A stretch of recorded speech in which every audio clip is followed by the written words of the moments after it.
Welcome to the Cross the Line podcast. My name is Carlos Smith, and today's episode is sponsored by KB's Car Care on 321 North Main Street in Jonesville, South Carolina, my hometown. They offer a hand car wash, a vacuum, and clean interior. Coming soon, you also full detail will be available. While you wait on your vehicle, customer seating is available as well as the dining area. They're open from Tuesday through Saturday from 9 a.m. to 5 a.m., so make sure you stop by if you're ever in our area. Also, this episode is sponsored by Charlene's Home Cooking on 1136 East Blackstock Road in Spartanburg, South Carolina. Charlene's Home Cooking is a family restaurant that cooks like grandma with fresh veggie cakes cooked to order. You can do a meat with 2 sides, a meat with 3 sides, or a veggie plate. Cakes, pies, and cobbler are also available for dessert. And she wants you to feel at home anytime you visit, so make sure you stop by on Monday, Thursday, and Friday from 11 to 6, and Saturday and Sunday from 11 to 7. Thank you again, Ms. Charlene, and thank you for KB's Car Care for sponsoring this episode. And once again, we are on the road for the Cross the Line Podcast Self-Investment Tour. We are here in Jacksonville, Florida, and our very first special guest with us today is Ms. Shaudricka Hope, another entrepreneur from the owner of Dricka's Cookie Jar. How are you? Hey, I'm doing good. How are you? Doing very well, thank you. We enjoyed we've been down. This is our third day down here, I believe, but we actually it's been a journey.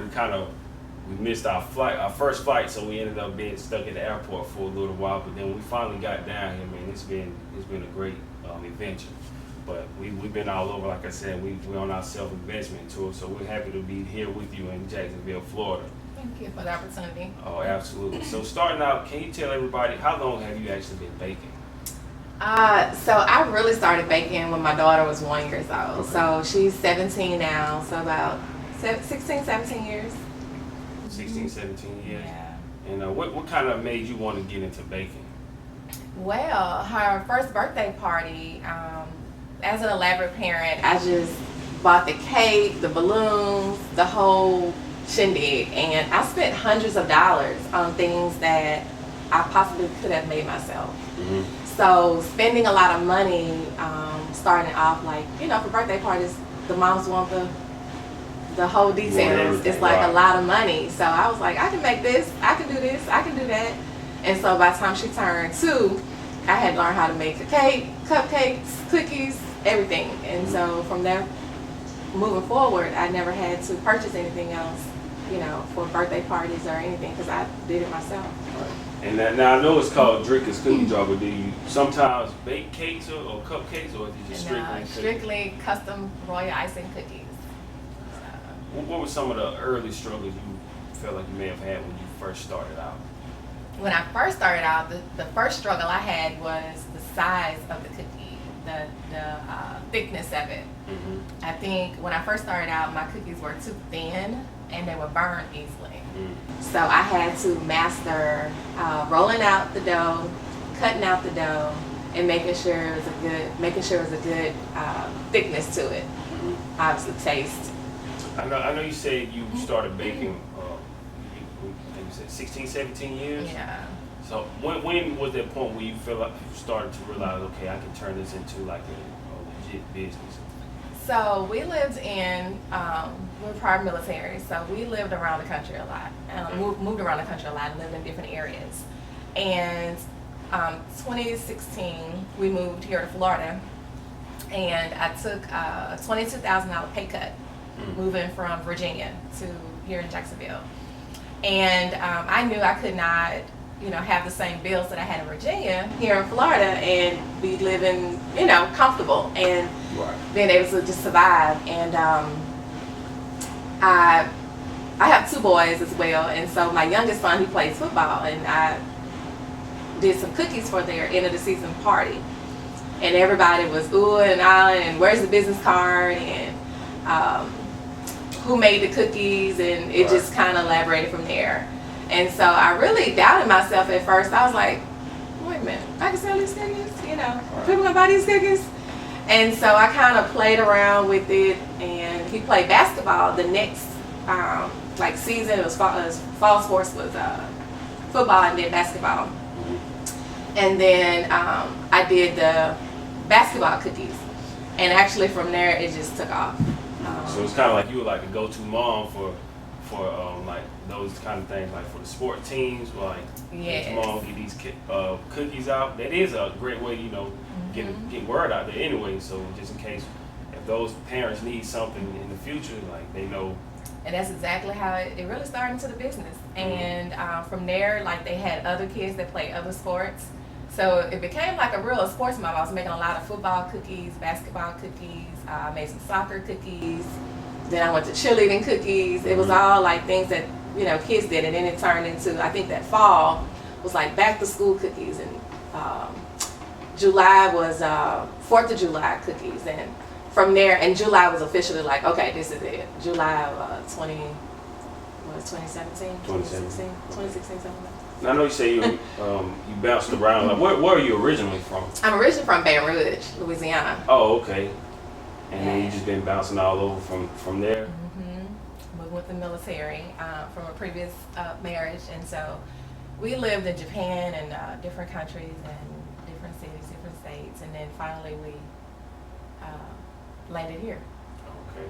Was it for baking? Was there anyone in particular when you were doing these cakes? I mean, I keep saying cakes. Cookies. Yeah, I gotta have the same cakes. I'm sorry. I must be having that's on my mind. I need to go get me a cake or something.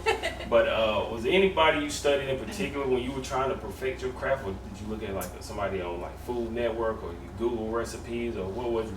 Did you try to perfect your craft? When I first learned about the cookies, I Googled on just Google searches and YouTubes, and I watched a lot of videos of people flooding the cookies, which is the icing and the different consistencies. And so there are some pioneers like Julia Usher and Leah Loa and the sugar pastries. A lot of people, Emma Sweets, and so Sugar Belle, Sweet Sugar Belle. So I watched a lot of their videos when they first started out teaching people how to do the cookies.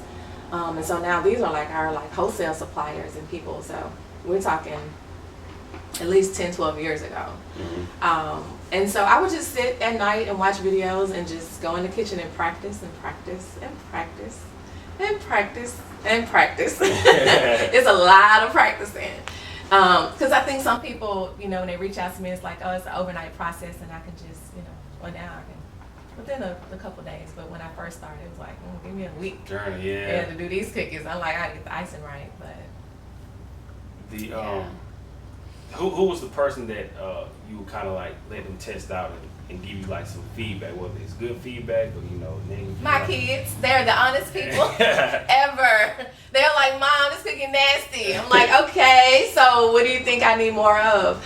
And it was a lot of trial and error with that. I mean, until it was to the point, it's like, okay, this is it. This is my recipe. This is good. I kind of toggle back and forth with my grandma's old tea cake recipe back from, I would say, the early 80s. Remember those little tea cake cookies? I'm not sure I do. The little okay, so in Louisiana, there are these little cakes, these little cookies called tea cakes. I'm gonna have to Google it now. Yeah, and so it kind of spinned off a little bit from there, but I didn't want that dry taste to it. So I played with a lot of emulsions and flavors and butter, and I'm talking years of just getting all of that like perfected. So yeah, so my kids, that's one thing about kids though, they'll speak their mind. Oh yeah, they're honest. Yeah, they don't hold back. Whatever on their mind, that's one thing. They're gonna tell you how they feel about anything. Did your grandma's recipe? Did they bake a lot growing up for you? Your mom, your grandparents? Not really. Mainly stuff like around holidays, Thanksgiving, Christmas. You know, we had the pies and the cakes and the cookies, and just pretty much like around the holidays. Nothing like this, nothing like a business or just baking for fun. Everybody was working back then. Did you do any type of because the cookies look amazing. Everything I've seen on Instagram, like, man, these look really good. Have you done any type of competitions or anything, or is it just just selling them and just word of mouth type of thing? It started off as word of mouth, and I've been contacted prior to COVID. I was contacted through the Food Network, and I was one of the final. It's a process. It's like a 3-step process, or maybe more than that, but I made it to like the 3rd process before you get selected to go on the show. And then COVID happened. So I was like, okay, I'll give it a try again, but I just haven't had a lot of time, free time to dedicate to just really focusing on all the things that I needed to do to get myself out there and promoted again to be on a Food Network show or something like that. But will that offer still be there? I know it's COVID happened. It's changed a lot of dynamics with a lot of I think they businesses. redid like the series. It's something else now. So they often do like either a gingerbread house contest or 3D type cookies and things like that. So that's 3D cookies is like something I'm futuristically thinking about because that's cookies to a whole nother level. Right. I also seen that you were you're also an educator as well, right? What? Yeah. So is that what your primary career was? Is always being an Yes. educator? So the last 19 years, I was in the classroom. The last 12 was third grade reading. I spent a lot of time, as I say, traveling the country, but every state I lived in, I was a teacher. And when I graduated from college in 2001, I started off my first job as a teacher. So that's all I've been doing. Well, I take that back. I started off as news reporting, anchoring first for like a semester, and then went back into teaching. So that's what made you do the news. Like that's kind of interesting because you know, for me, I started working my senior year. I got an internship, was doing some kind of media. So I was doing internship. I covered the Hornets, the Carolina Panthers. I did a lot of different sporting events. What made you kind of get into that? Was it just something that came available after graduation when you jumped into it, or? Well, my bachelor's in speech communication, so I did a lot of my minor was in communication. So normally in that field you do public relations type work, but I lived in a small town at that time, Monroe, Louisiana. It's like 3 hours north of Baton Rouge, and there weren't many jobs. And so I remember doing some reporting, and they would always put me on like the school beats with the kids, and then I covered a story of a tragedy that happened to a little girl, and their family would talk about like the school systems and things like that. And so I actually applied at the school system, started working there, and I didn't look back. That was it. I just made that quick career change. But thinking about it, I always wanted to be a teacher since I was 5. So it's kind of like one of them things like, well, yeah, I want to be a teacher, but let me try this out. And then I didn't more so change because it's like it didn't work out. I just knew that my heart and passion was like with kids and teaching. We've had a few teachers on educators. Well, they let me ask you about that is first. I know sometimes when I would say call them teachers, they say educator and different things like that. Is it a difference between the word teacher, educator? I know Taylor Spencer, we had her on. She said it's pretty much they're interchangeable to her, but a lot of times she said if you tell people you're a teacher, they automatically think school. But she was like anybody can be like an educator. Yeah. Everybody can be a teacher. Everybody can be an educator. Yeah, because you can go to like I think she used the comparison. She used like the Mr. Charlie at the ice cream store can teach a kid anything about being an ice cream man and stuff like that, or a mechanic or anything. But she said it's kind of like interchangeable. Do you? It is. I agree. Same way for you. I agree. So for you also, education. What do you see? How do you feel about the education system? Because we do a lot of entrepreneurship interviews. Basically, that's what we're based on. And talk about education a lot. Well, how do you feel about our education system that's set up here in America overall? I know you've been through it, so I know. Yeah. So in comparison to like, I taught in Japan for 3 years, and it's a total different education system than it is here in the United States. I think one of our main things in the education system here is the lack of funding for all students. I've been in school districts where certain schools look one way and certain schools look another way, and it's a different money pot, let me just put it like that, for Title I schools and things like that. But it has just always been to me a down the middle of the road type system. It's either you're on the left side or on the right side, right. But it's not all equal. Right. Would you say Japan is like far more advanced than us? Oh yeah, far more advanced. Even to the saying of just being respectful to the teachers. Oh yeah. I mean, the minute you walk through the door, it is silence, it is insane, it's total respect. you're on a pedestal over there. Here, it's like you're a teacher. It's like a joke. Yeah, I had my aunt. She's a teacher. It's kind of like a lower income school in Spartanburg, and she has a time with some of the kids. You know, of course, you know, when you try to discipline them or let them know they're wrong about stuff, they want to talk back, or they tell their parents, and then the parents want to come up there, take up for them, even when the child is wrong. I guess the parents just feel like their kids can do no wrong, which is part of the problem. Right.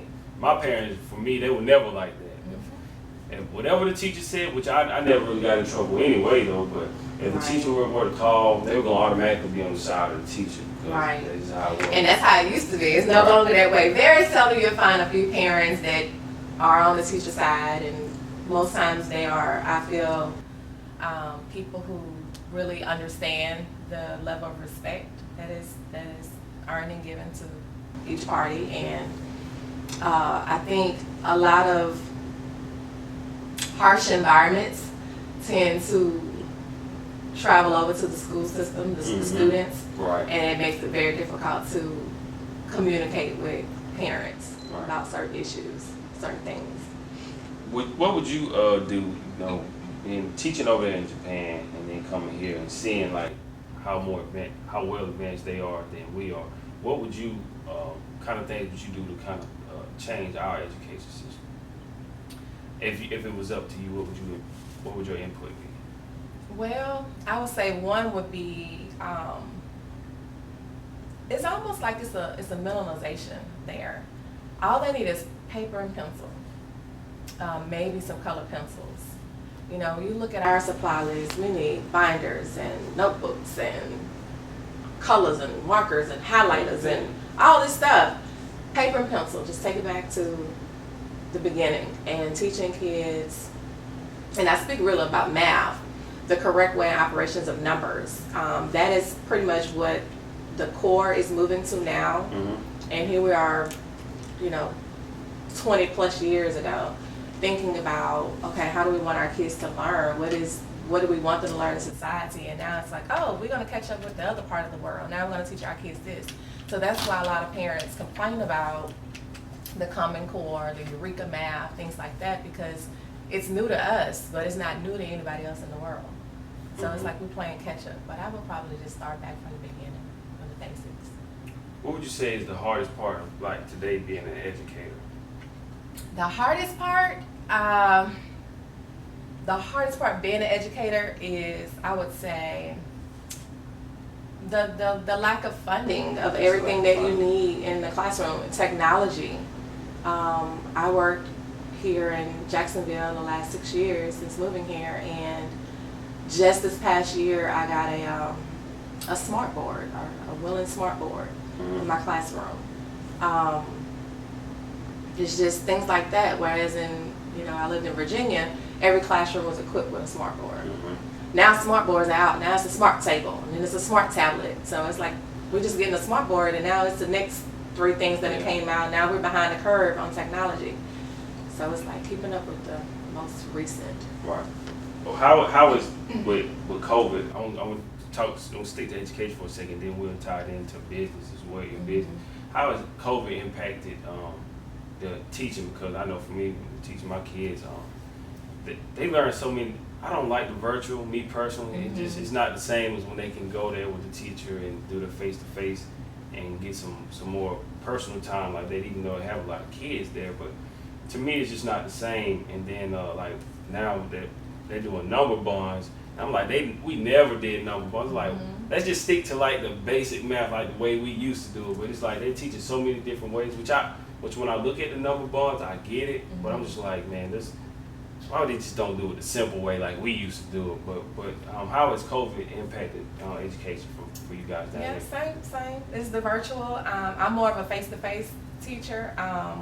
When I say when I was in the classroom, because this year I took on a new role, a new responsibility. So I work with college interns now and placement of interns in the county. So I'm no longer in the classroom teaching the 3rd graders. I have the college kids now. So it's been fun, but teaching online, Zoom, breakout rooms, Google Meets, all of those, I'm over it. Right. I I think I have done the best that I could have done, you know, being in the situation that we're in. It has impacted, I know, a lot of kids, especially kids that have like IEPs or special accommodations. I feel like if you're going to be at home, you know, virtually, and you have the ability to sit right there with your child and walk them through it, that's the best. But if you're working or you can't really tend to the kids to make sure they're on task, online at a certain time, it's not a good fit. But right now, those are the trying times that we're dealing with. We have, you know, 7-year-old, 8-year-olds that's on a computer, and they can't tell time. So it's like, you're supposed to be online at 9. Right. When this hand get here and this hand get here, then you need to be online. Then it's just so many implications that affect the learning, I would say the learning environment, that is just totally different. But it looks like, unless they get this under control, this is a new way of learning. And I just worry about kids getting too far behind on work and not fully understanding some of the stuff. And it's like, you don't want to just push the kids through to the next grade, and then once they get to the next grade, they don't really understand, like they're not on the level that they're on, but what else can you really do? And then, like you said, like even the grandparents or whoever, like grandparents, a lot of times the grandparents have to help with the kids. They're not used to like using Zoom or Skype or whatever you're trying to use, and it's like they can only do so much. And like you said, some of the kids, they can't read, they can't really tell time. So how do you? It's like it puts those kids in a tough spot. It does, and like even if they're in a classroom, it's tough. But as a teacher, we know to pull a small group and work with kids one-on-one, or pull in additional resource teachers, keep people that would help, you know, promote the kid up to where they need to be. But when they're at home and they got to log in at a different time because it's a different group and it's a breakout room with this teacher and that teacher, it's complicated. And I really feel like, you know, parents have to have a schedule. They have to be super organized, and the kid got to be highly motivated.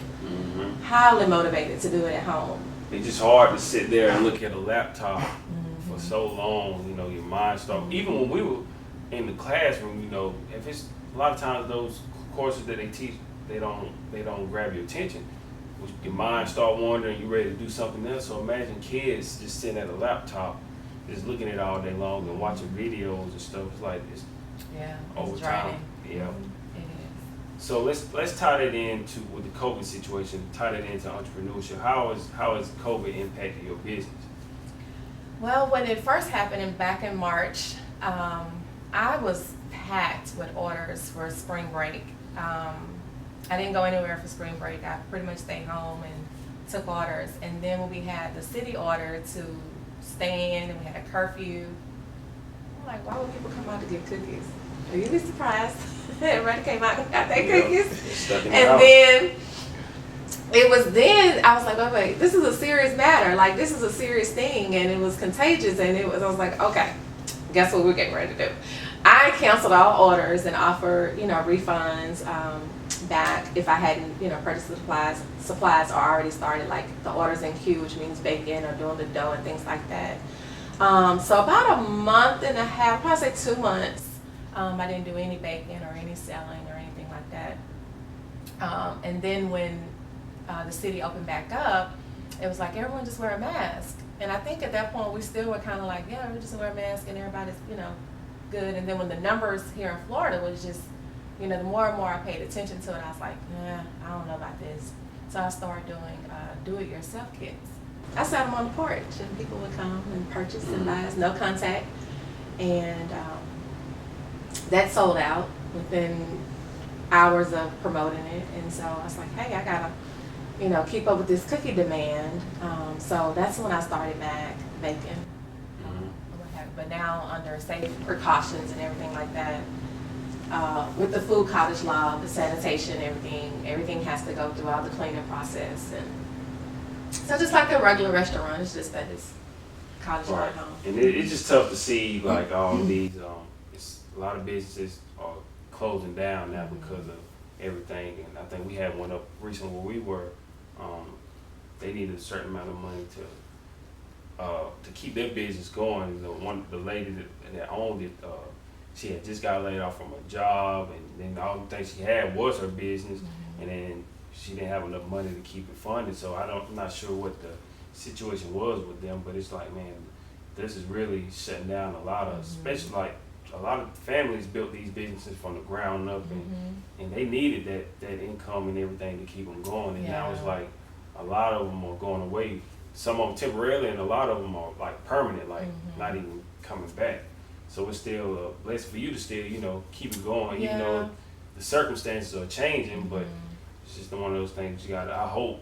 I don't know, like you said, I'm not sure how this thing's gonna turn out or how long it's gonna be, but.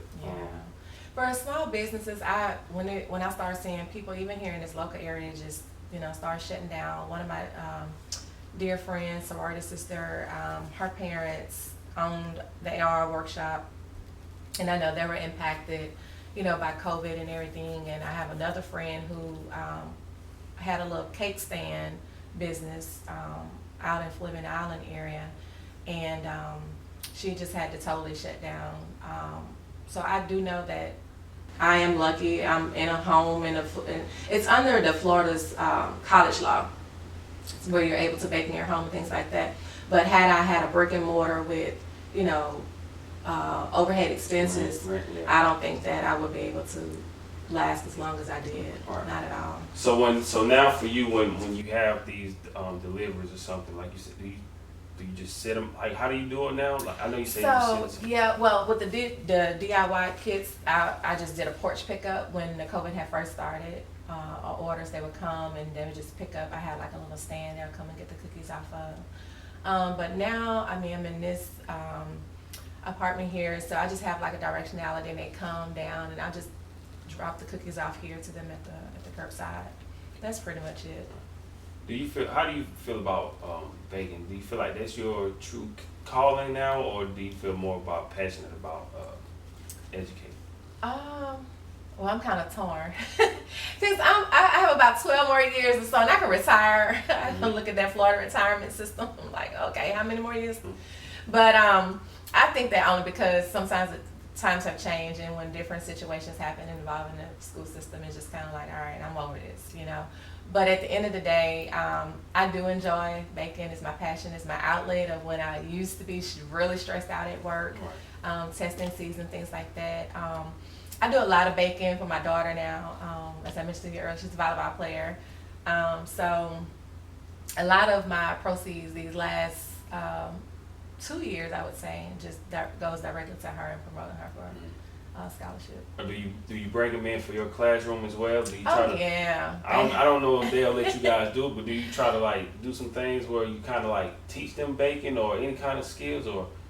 Well, I taught reading, so we would do a lot of reading perhaps in class, and like for their birthdays, special holidays and things like that. Christmas, I'll give them like a stocking cookie with their name on it and things like that. But as far as like teaching, no, not really.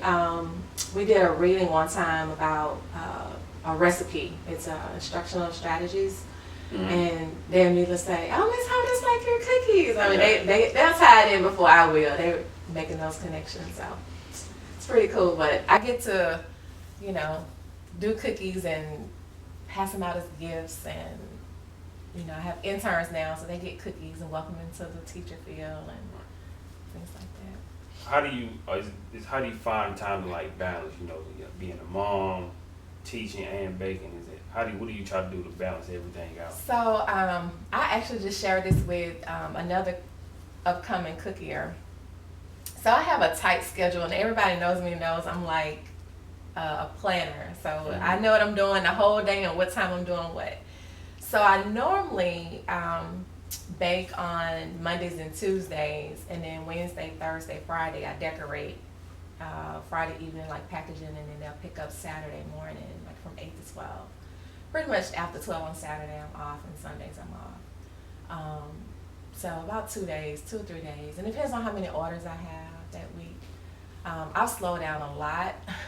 I used to do 20, 30 dozen a week, and my space is a lot bigger than it is now, but I had to just scale back because it was very time consuming. I felt like it would be even busier now because, like I said, when you had to be quarantined, more people be stuck in the house and just, Yeah, you know, and I am busy. I had to cut it off. Like I just posted the other day. I'm booked for custom orders for the rest of the year because I do want to leave time in my schedule. I feel bad if I just really focus on custom orders, and people who just want cookies just for the holidays or whatever don't get a chance to get any.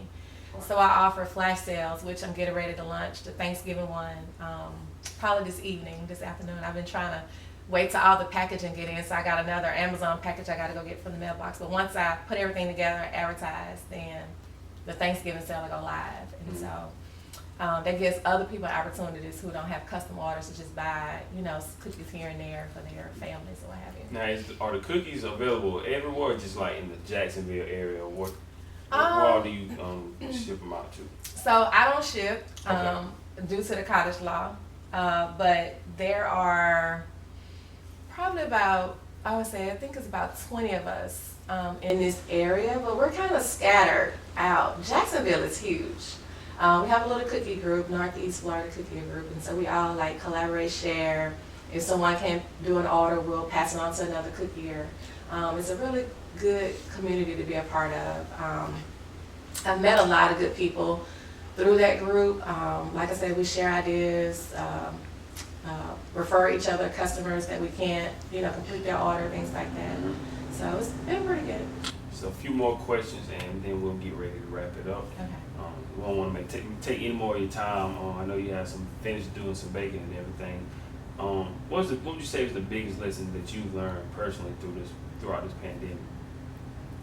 The biggest lessons that I've learned throughout the pandemic is, I would say,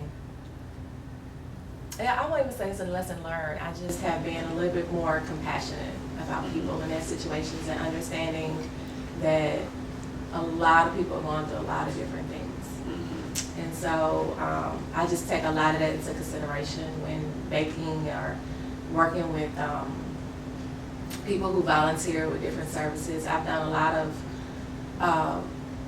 cookies for people who've done volunteer work recently. I would say I'm just a lot more compassionate about I think that's one of the key things is being compassionate, because before this, you never really knew what people were going through. Now, it's like this is something that didn't just hit the middle class or like the lower income. This is hit everybody.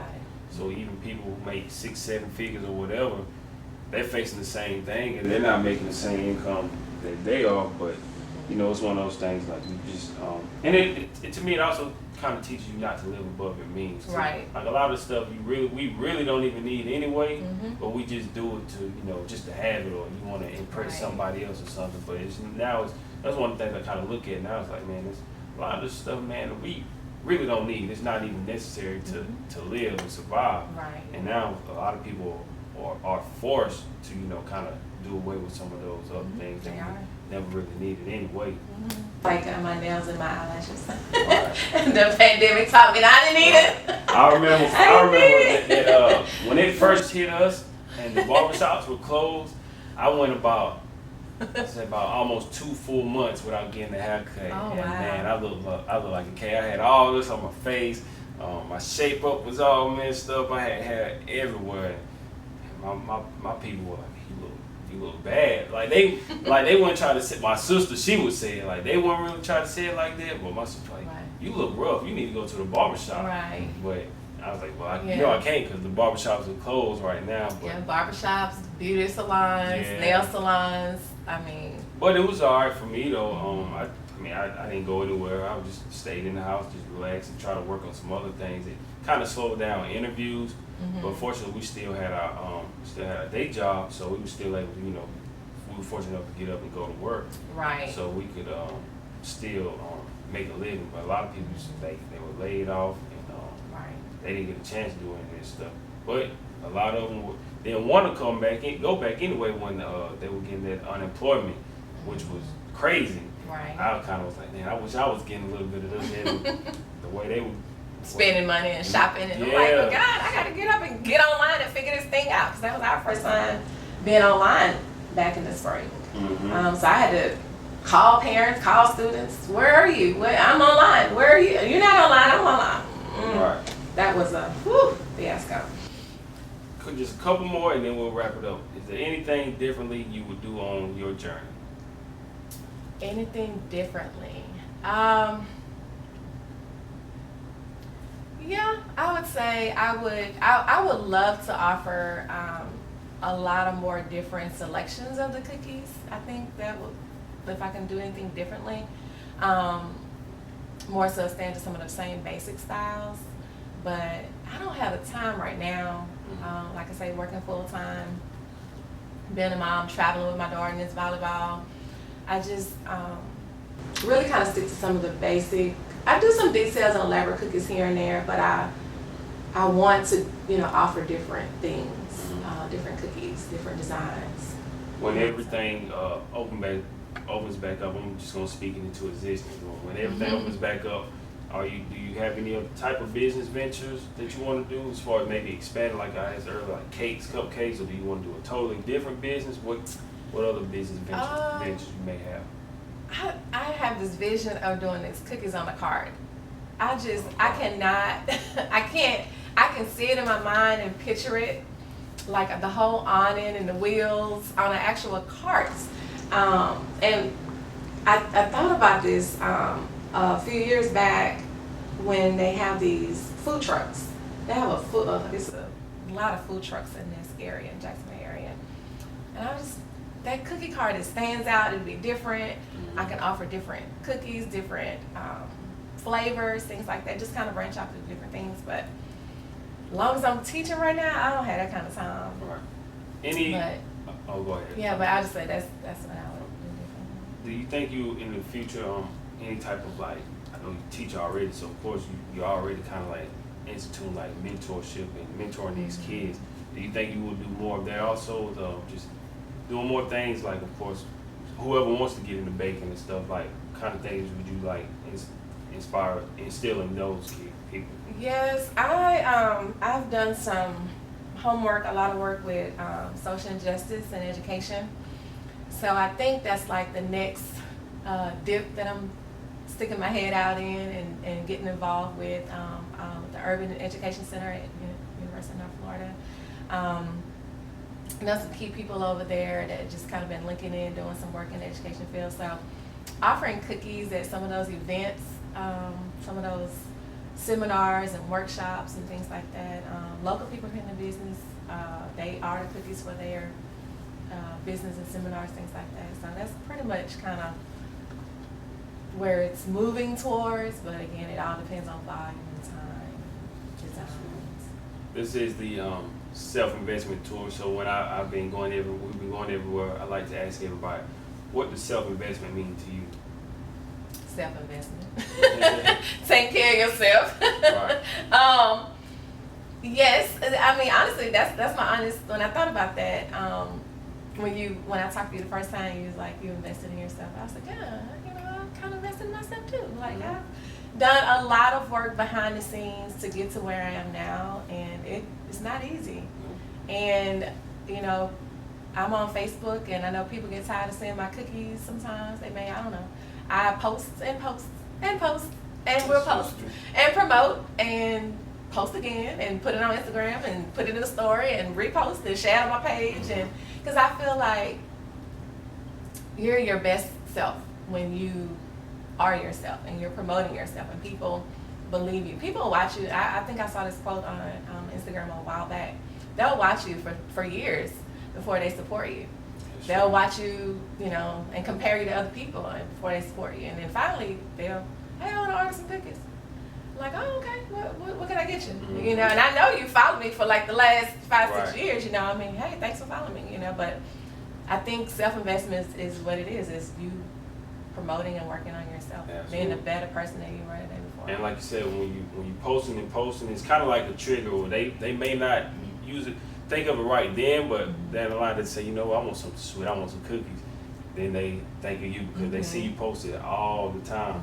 But and that's something else you said was people watch you that you may not never know watching you. It's clearly you can tell that even like if you post something on Facebook or videos or anything, you'll see you may have a couple hundred likes, but a couple hundred views, but then the likes they may only have 4 or 5 likes. It's okay. nobody's liking it, but clearly I had these views, so somebody's watching it anyway. But when I first did my Instagram page, that used to bother me so much. I'm like, I've posted the actual post, but then I'll share it to the story. And I think when I first started, it used to have like 300 and something views and like you said, 4 likes. And I'm like, well, if they seen it, why they not liking it? Do they not like it? And so I had to get out of the mindset of like how even social media, that's a whole nother podcast, but how it even works and how people view things and whether they like or love. That was a whole nother debate one time between me and another friend of mine. We were talking. I don't know. I just realized like I can't allow social media to control what I post or how I post it, or if I'm deciding who likes what. I just continue to work. Right. You know, at the end of the day, I just continue to post. Nobody have to like it. Right. Nobody have to love it. Nobody have to share it. I'm going to still work. I'm going to still do my job. I'm going to still, you know, pour out my passion, because that's what I do at the end of the day. Absolutely. My one final question, any advice for any entrepreneurs, what would you say to them, is whether it's they want to bake or any other thing that they want to do in life, what advice would you give to those future entrepreneurs? Go. Get started and go. Just keep going. Absolutely. Don't give up. Yeah, that's the key. Yep. I think when people see people at and I say success, or at the peak of their business, I always think about the struggles and how long it took them to get there. And some people, they want that instant gratification. It's like it happens overnight, and you wake up this millionaire, and it's like, it don't work like that. That's true. So I think people can get addicted to that attention and those likes and everything, but it's more than what you see. And a lot of times those people, like I say it all the time, like those people that a lot of times that you may see on social media, on Instagram, looking like they're winning, they're living their best life, they on this trip or this car. It's like a lot of those times they post their stuff just to kind of make themselves feel better, even though deep inside, man, self-gratification. Self-gratification, but you never know. Like a lot of those people they hurt by something deep down inside, or they struggle, but they try to put out the best. But that's one thing about this podcast. We like to have open, honest conversations, and that way you can see people go through their journey and see how they transform. I say it all the time. Like from when we first started to now, it's been a long journey. Actually, it's my first time actually getting on a plane. I was scared at first. Like we were on the plane, I kept telling, I was like, I said, man, why we up so high? I said, why this plane shaking like this? Why it's rocking like that? I was just like nervous. Goodness. But man, it's been a great journey though. I enjoy it. I guess I'll be a little nervous getting back on that plane, especially when it was just taking off, going up. So you're not going to Japan, because that's an 18-hour flight nonstop. That's a long flight. Nonstop. I had to take a couple of naps. A nap? You actually gonna go to sleep on a plane? And you worried about it done? Yeah, I had to go. I'll have to. I'll probably have to. That's a long flight. Oh man, that's a long time. But you know what? I'm not ruling out anything. I said I've done this. I'm stepping out of my comfort zone. So if somebody calls from Japan and we got to go over there for an interview, once COVID gets taken care of, we're on the road. So that's what it's all about. Like I said, it's self-investment. So we'll definitely go. I think I already asked. Before we get out of here, though, can you tell everybody how to find you on social media? On social media, Dricka's Cookie Jar. I'm on Instagram and I'm on Facebook. Absolutely. Well, Ms. Shaudricka, thank you for your time. Thank you for being an educator, educating the children, because they need it. We all need it. Even us adults, we still need it. It's still a learning process for us as well. Thank you for serving people with your cookies and letting us into your home and doing this interview. We appreciate you. And hopefully everybody that watches the interview, hopefully you enjoyed it, you took something away from it. So until next time, this is Cross the Line Podcast, Self-Investment Tour. Thank you for listening. Hi, I'm Shaudricka with Dricka's Cookie Jar, and you're tuned in with Cross the Line Podcast.